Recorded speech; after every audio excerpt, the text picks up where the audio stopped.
G'day race fans, how are we? It's Adrian here. Welcome back to Just a Ride. We're on offer today. I've got the 2005 Honda FireBlade. RR. It's a pirate's bike. It's a double R. Anything with two R's on it's got to be good, hasn't it? Hey? And there's one thing I do know. You put an R and an S or something, and it's illustrious. This thing is a 15-year-old bike as I sit on it today. 15 years old.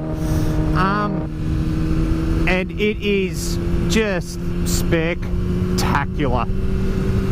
Sure, it's getting old in the by the calendar, but you know it was an exceptional bit of kit in 2005, and in 2020 it still impresses me. You know, I'm a mug, but it is a fantastic ride. It's Honda just being Honda, right? Doing what they do so well. It has an electronic steering dampener, which is nice and slack and loose on the head, you know, agility in low RPMs and low speed. And the quicker you go and the more you get the revs up, the stiffer it becomes. And there's a dual stage fuel injection system. Once again, you know, for the low stuff and then the high stuff.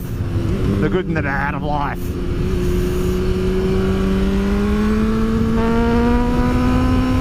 $179 horsepower was claimed when this thing came out. 113 Newton meters of torque. Has a dry weight of 197 kilos claimed. 18 litre tank, you know, 4 or 5 litres of oil, bit of coolant. It's shy on 210, 215 kilos wet. And it's so well balanced. It has this particular model, this 7th generation of the FireBlade, it was quite the redo. It was quite the revolutionary step. The team that penned the MotoGP bike a few years prior back were the team that designed this thing. It had a longer swing arm, the ProLink rear shock. It was, like I said, it was revolutionary for its day. It certainly did all right in the World Superbikes. It's a strange thing, that, isn't it? The old, you know, like, why doesn't BMW win every Superbike title? They're the best street bike. Why? How do they not translate that to the road? I don't know. That's too big a question for me to ask, to answer. I'll ask it, but I can't answer it. Oh, bit of debris. I love you. So it is. It's a bike that I had lusted after. Obviously, back when it was made, but even just the generation, what the DNA of this bike is. I lusted after that when I was 19 years old. You know, in 1990, I'm pretty old. So it was a pleasure to pick this thing up 10 years ago. And I'm not BSing you guys. This thing has lived with me for 10 years straight, and I don't tire of looking at it. I think it's, you know, just as sexy and as awesome as the day I first bought it. I still have this boyhood wonderment when I look in my garage and go, holy shit, that's a goddamn CBR 1000rr. They are, it was a few things when I was on the market back in the day. I would say I was a relatively finicky purchaser of the bike, you know, of a buyer. I wanted, basically it was just two things, but because of those two things that I wanted, the two categories, it narrowed my search engine down quite dramatically. I wanted a 1000cc sports bike, and I wanted an exhaust pipe that exited the bike up the arse, up the date, right underneath the tail cowl, just for the symmetry of the bike. You know, there is no big ugly pipe hanging off one side or the other, or, you know, same, one each side. Just the idea of the clean lines of this bike is what drew me. So I'll be honest, when back 10 years ago, and I had those two prerequisites, 1000cc sports bike with an exhaust pipe that exited the bike underneath the tail. It was this or a Kawasaki. Don't mind Kawasaki's, have owned Kawasaki's. But there was it was like, oh yeah, you know, the FireBlade was there, I knew it was there. I knew too well. It was 2009 I bought this bike. At that point, the blade wasn't the blade that, I'm going to be honest, I'm an 05 bloody snob, aren't I? I think the 09 blade's a bit weird, just quietly. That big bumblebee, flat nose, an exhaust pipe just underneath your right foot. I mean, all blades are beautiful. I'm not going to be judgy there, but specifically, right, you know? It's like, yeah, I like girls. I like short-haired girls. It's, you know, it's how I roll. Yeah, blade, new one. I don't think he was a cop. Even if he is, right? I'm on a blade. Come get me.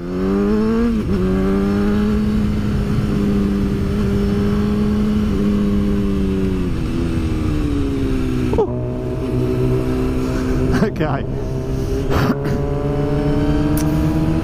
So it was, yeah, like I said, it was a purchase that I'd been chasing for years since I was a teenager. You know, when I was a teenager, it was the CBR 1000rr. That was the evolution of this thing. This is what this has, you know, that's what this bike came from. The bike that, you know the one, guys? Yeah, that one. That was just, I remember going to the Honda dealer when I was like 18 or 19. Didn't even have a license. Didn't even have the cash to get one. Didn't stop me sitting on it though.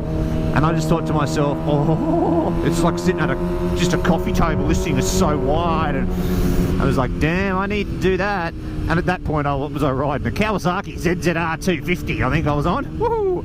Look at that thing. Isn't that just hilarious? The old ZZR 250. Anyway, you all got to earn your stripes somewhere, don't we? You know, and I'm proud to this in the sense that, you know, I have earned my stripes. When I first bought this bike, I hadn't ridden for, gee, 7 or 8 years, and all my friends were going, dude, what are you buying 1,000 for? Don't buy 1,000, just buy 600. And I went, no, I know that you buy 600 and you freaking well love it for 10 months, and then on the 11th month, you know, you start looking for 7th gear or another 4,000 revolutions per minute on the engine. I knew that, yep, I'm going to buy 1,000. I'm just going to keep my powder dry for 10, 11 months. I served my time on this bike, and now it's a hand and a glove. It's I know all its perks. There is some failings on it, I'll be honest, absolutely. Brakes, number one. I do ride track days, and on my track bike I do have a Brembo master cylinder.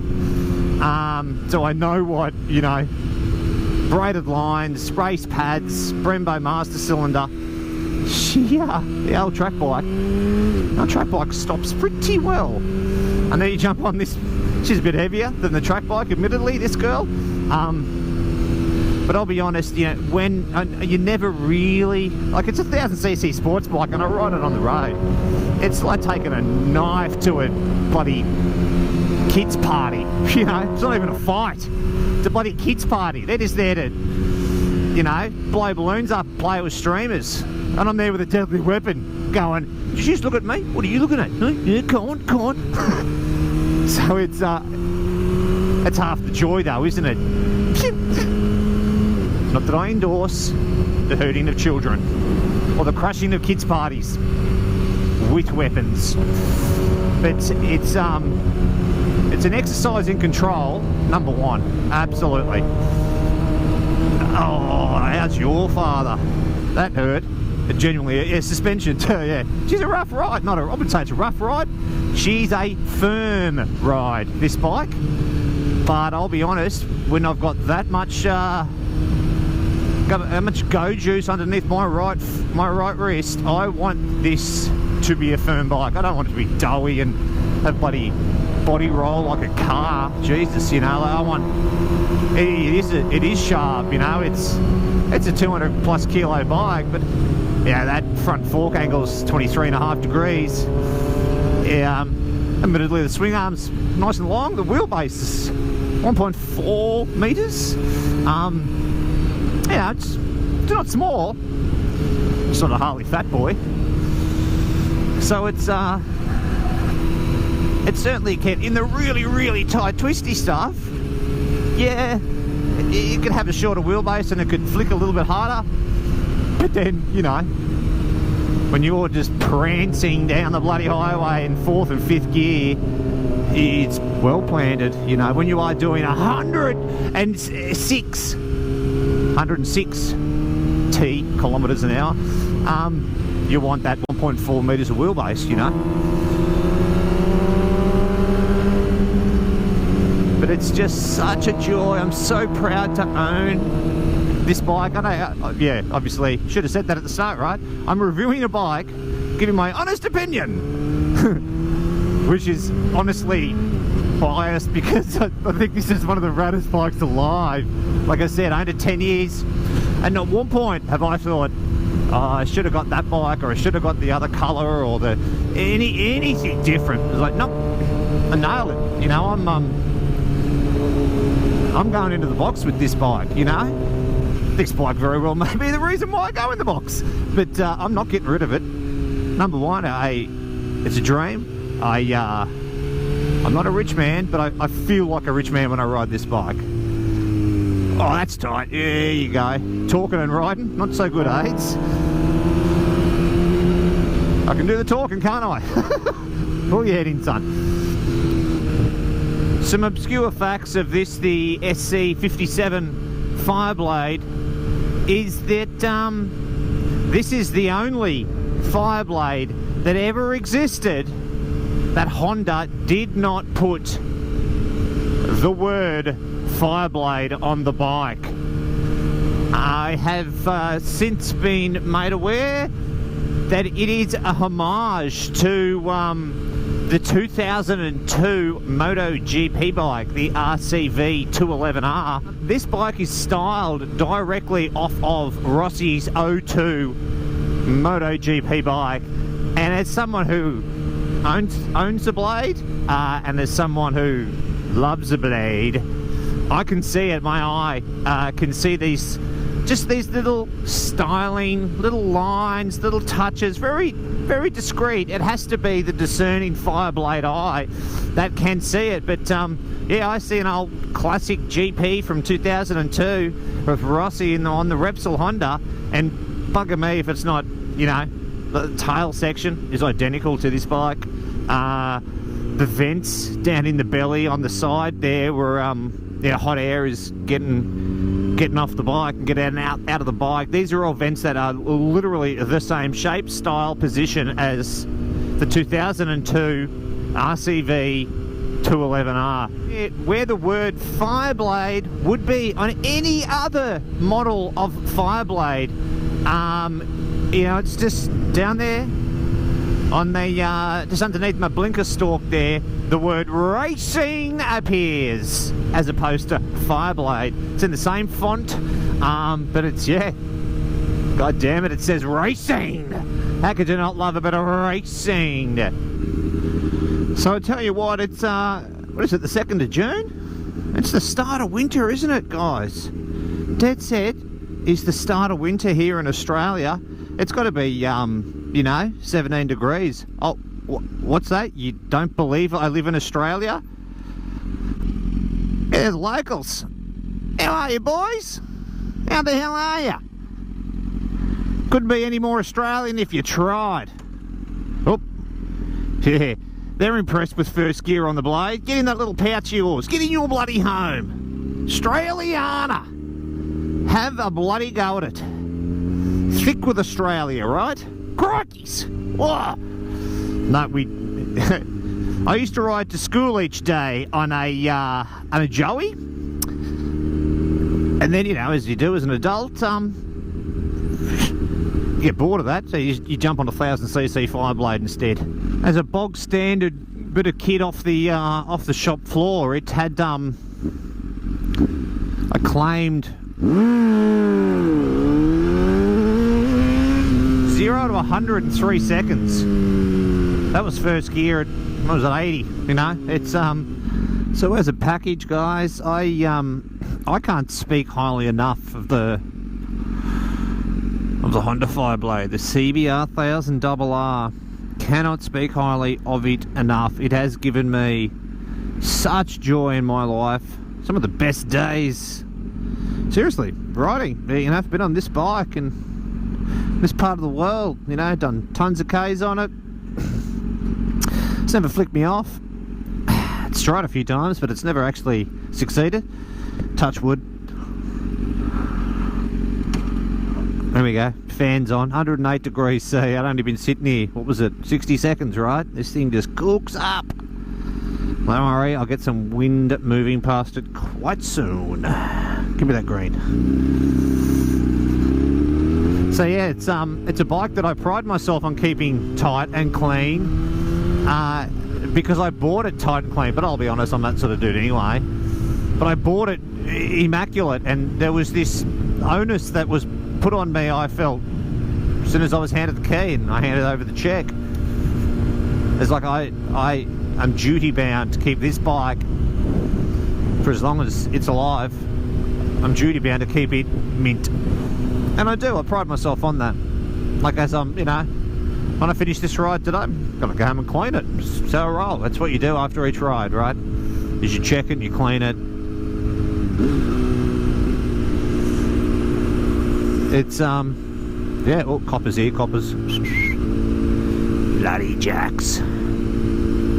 They actually got a police station around here too, which is a bit annoying. Yeah, those guys, they just don't appreciate a good mono off the lights, do they? It's a shame. But anyway, I'm gonna cut this traffic and peace out, be safe, be happy, guys. Give me the green. Come on. Yeah, boy.